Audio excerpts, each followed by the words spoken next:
Assalamualaikum warahmatullahi wabarakatuh. Perkenalkan, nama saya Seni Ramadan dengan NIM 311033. Pada presentasi ini saya akan menjelaskan proyek pendeteksi SMS atau email spam menggunakan metode deep learning, khususnya dengan arsitektur LSTM menggunakan TensorFlow.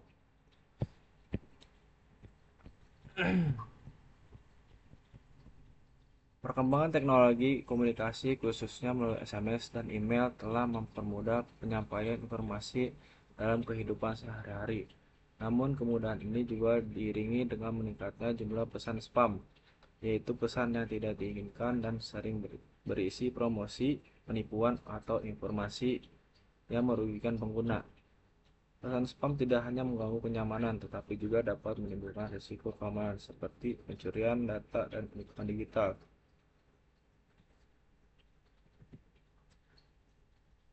Lanjut, persiapan lingkungan dan pemuatan data. Instalisasi pustaka penting. Langkah pertama dalam setiap proyek pembelajaran mesin adalah menyiapkan lingkungan. Kami menginstal pustaka penting seperti word-cloud, Seaborn, dan TensorFlow yang menyediakan alat untuk visualisasi data, pemrosesan bahasa alami, dan pembangunan model pembelajaran mendalam. Pustaka ini sangat penting untuk para pemrosesan teks analisis data dan implementasi arsitektur jaringan saraf. Pemuatan dataset otomatis. Dataset SMS spam collection publik digunakan untuk melatih model. Jika unduhan gagal, dataset fallback kecil akan digunakan untuk memastikan pipeline tetap berjalan. Dataset ini berisi pesan yang diberi label ham, bukan spam atau spam. Pendekatan ini memastikan fleksibilitas dan ketahanan dalam proses akuisisi data. Lanjut, eksplorasi data awal dan pemrosesan. Pertama, ada analisis distribusi label.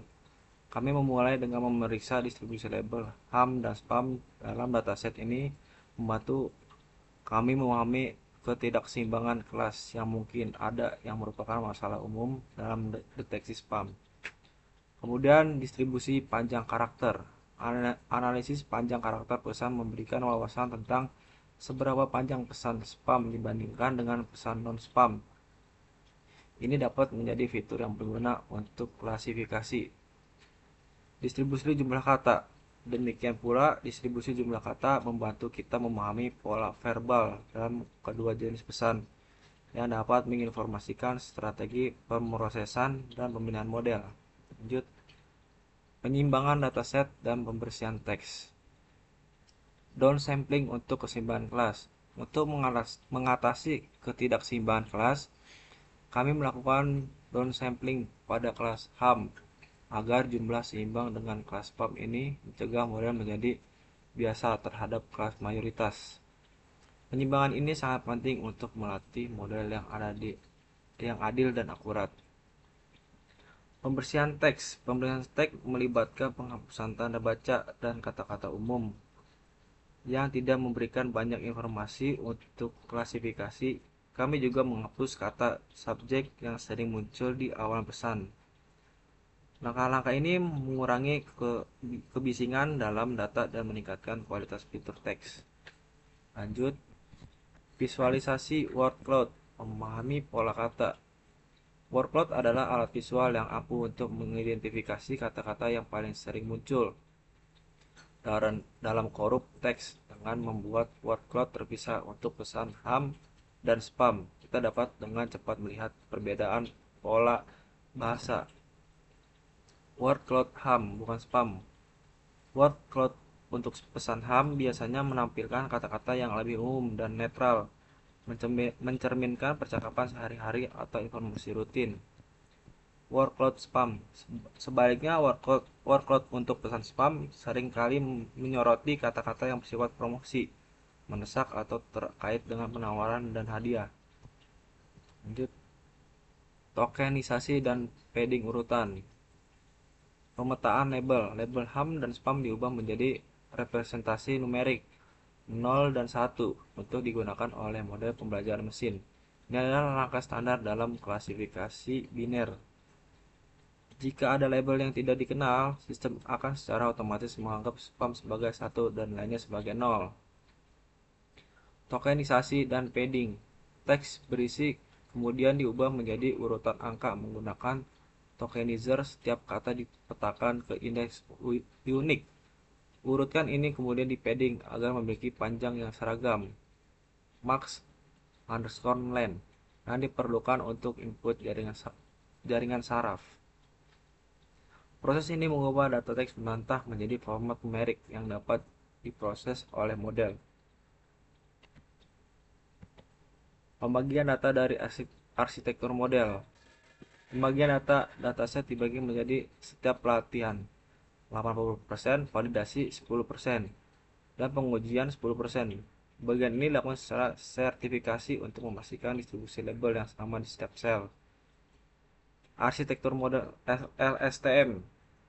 Model menggunakan lapisan embedding diikuti oleh lapisan mirror frontal LSTM untuk menangkap dependensi kontekstual dalam urutan teks. Lapisan Dorput digunakan untuk mencegah overthink, dan lapisan lens akhir dengan aktivasi sigmoid menghasilkan probabilitas spam. Arsitektur ini dirancang untuk secara efektif mempelajari representasi fitur dari data teks. Pelatihan model dan callback. Proses pelatihan model melibatkan penggunaan set pelatihan dan validasi dengan beberapa callback untuk mengoptimalkan kinerja mencegah overfitting.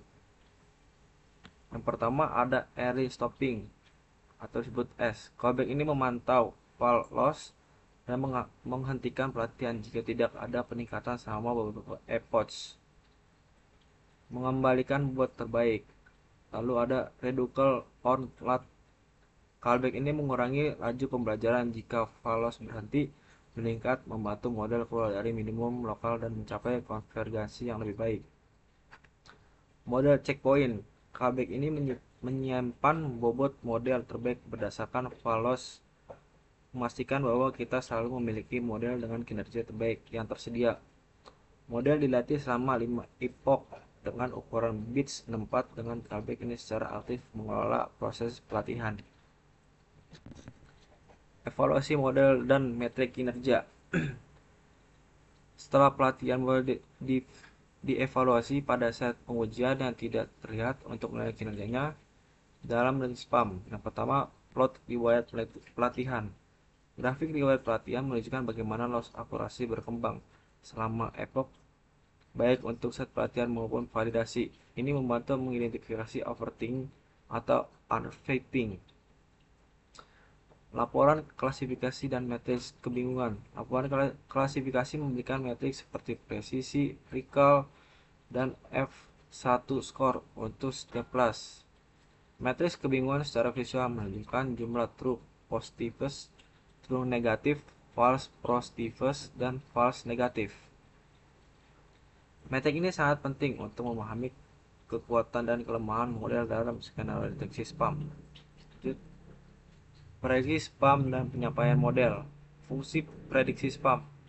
Fungsi prediksi spam mengambil teks mentah, bersihkan, mengubah menjadi urutan numerik, dan kemudian menggunakan model terlatih untuk memprediksi apakah itu spam atau bukan bersama dengan probabilitasnya.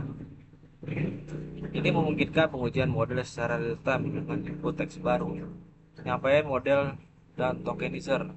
Model terlatih dan tokenizer di spam sebagai artefak ini menunjukkan untuk digunakan kembali di masa mendatang tanpa perlu melatih ulang, dan tokenizer diperlukan untuk memproses input teks baru dengan cara yang konsisten.